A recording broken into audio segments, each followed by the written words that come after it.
ഏകാന്ത ഭാവനയിൽ ഒരു സഞ്ചാരിയായി സ്വപ്ന സഞ്ചാരി നാം.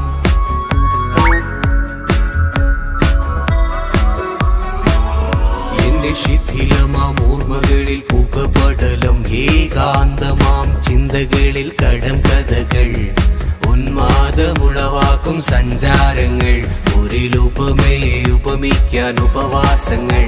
അറിയില്ല, ഓ പണ്ടേ അറിയില്ല.